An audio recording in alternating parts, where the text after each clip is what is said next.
Hello, you're watching PC Jack. I never thought I'd say this, but Spider-Man Remastered has finally come to PC. While I'm excited to be swinging around New York at 4K 144Hz, today I thought we'd take a close look at exactly how well the game runs with the PC port treatment. As a disclaimer, all the gameplay footage you'll see in today's video is spoiler free. Spider-Man Remastered already looked great on the PlayStation, but PC users are going to have a plethora of graphic settings to choose from to better optimize their experience. Some are more taxing than others, but if you don't have the time and just want the TLDW, this game is pretty solid with great performance, but with some minor issues. Those issues in particular we'll be taking a look at later in the video. Regardless, Insomniac have been pretty clear with the system requirements for this game, and while these recommendations are fairly high, these specs don't lock out a lot of users, which is good news. For today's testing, I've run all tests at 4K across all the various graphic settings on the RTX 3080 Founders Edition, paired with the Ryzen 5 5600X and 16GB of Crucial Ballistics memory running at 3600 speed. An interesting point to bring up before we get into the benchmarks is how strangely intensive this game can be on your CPU.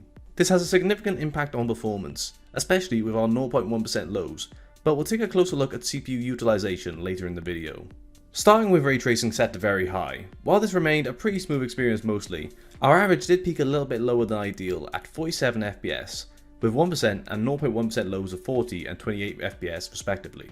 Lowering ray tracing to high provides a decent bump to our performance, with average FPS increasing to 70, and also a significant increase to our 1% and 0.1% lows up to 52 and 39 FPS. Now it's worth reiterating how unusually intensive ray tracing is, but more so on our 5600X than you would expect. This is even more evident when we take a look at our results using both DLSS and FSR, which of course trades off some load on our GPU with lower resolutions being upscaled to 4K, in turn becoming increasingly CPU bound.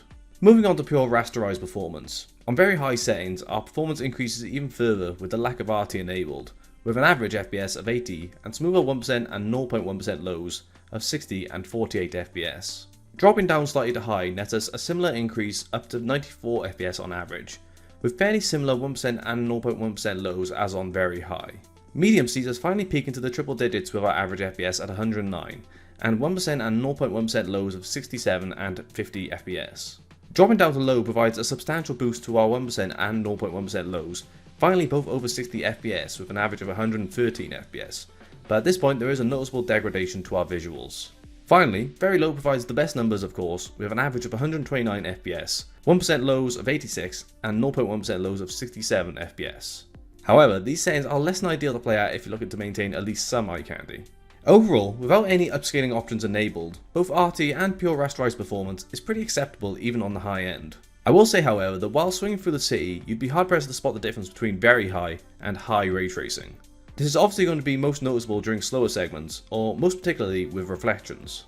In these examples, the difference with RT set to very high and off is pretty substantial, as RT will obviously provide a much more realistic image and offer pretty epic reflections, but these moments are of course few and far between.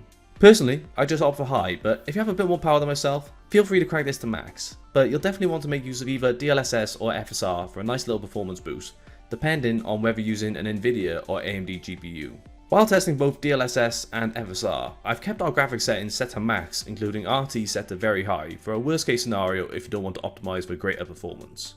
Overall, I have to say the implementation of FSR in this tile is pretty disappointing based on these results, with Nvidia showing a strong lead over AMD as FSR even has some negative impact on our 1% and 0.1% lows. DLSS quality nets us a roughly 38% increase over our non-upscale results, while FSR quality provides around 25%. Switching to DLSS balance gives us a 55% increase, which is pretty substantial, while FSR gives us a much lower increase at around 34%. Dropping to DLSS performance or FSR performance nets us an increase of 59 and 44% respectively. However, it's worth noting at this setting, we will begin to be more and more CPU bound while upscaling from an even lower resolution, which is very much noticeable with our 1% and 0.1% lows.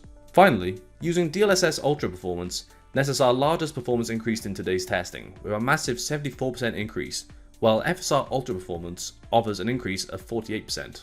In my opinion, using at least DLSS quality seems like a no-brainer, regardless of how powerful your hardware is, while FSR quality will also assist if that's your only option. Using balanced or even performance will be useful depending on your hardware and what resolution you're running at, but of course you'll have to use your best judgment. However, it's worth taking the time to address the elephant in the room with our CPU utilization. Over the last couple of days, many users have noticed that Spider-Man is pretty intensive on CPUs and will utilise multiple cores depending on your settings. While sometimes this is not a problem, the more of a strain on your CPU, the more likely you will encounter more stutters and degradation to your performance. On my 5600X with RT off and DLSS disabled, I would usually sit around the 50 to 65% range when it came to CPU utilisation, which isn't too bad. However, switching to RT very high would then increase the load on my CPU to over 80%, which is quite unexpected considering ray tracing is usually much more GPU bound. More predictably, as well as RT enabled, selecting DLSS quality would quite often see my 5600X peaking very near to 100% CPU utilization, which is crazy. Now you could argue this is fine most of the time, but depending on your CPU and core count, this could definitely become a pretty big issue. I'd be interested in uploading a dedicated video focused on CPU utilization alone, but if this is something that would interest you, then please let me know. One of the last things I wanted to briefly touch on was, of course, Steam Deck performance and how Spider-Man Remastered runs on a handheld. I'm happy to announce that yes, the Steam Deck can play Spider-Man. Now, you're not going to be maxing many settings out, and you will have to compromise either when it comes to refresh rate or visuals, but from how I've configured it, I'm pretty impressed and content with how it runs. I'm running with mostly medium settings with some drop to low, while using FSR balance to increase our frames ever so slightly with the Steam Deck locked to a 40Hz refresh rate, and honestly it's a pretty smooth experience. There are some drops to low 30s at times, but nothing too drastic that would ruin your experience. It plays great and is an awesome way to experience the game. Overall, while there are some gripes I have with the game, Insomniac has done a pretty good job at transitioning this game over from console to PC, and based on the performance that this game is capable of and how well it scales, I can easily say that PC gamers will have a blast with this game, and even on lower end hardware, you'll be sure to have a lot of flexibility with optimizing the performance. So that's it for today's video. If you enjoyed it, then please feel free to like and subscribe for more videos on the way soon. You can follow me on Twitter and Instagram at PCJack94. If you'd like to talk more myself and other like-minded hardware enthusiasts, then make sure to check out the PC Jack Discord. You can find links to all those in the video description. Thanks for watching, and I'll see you next time.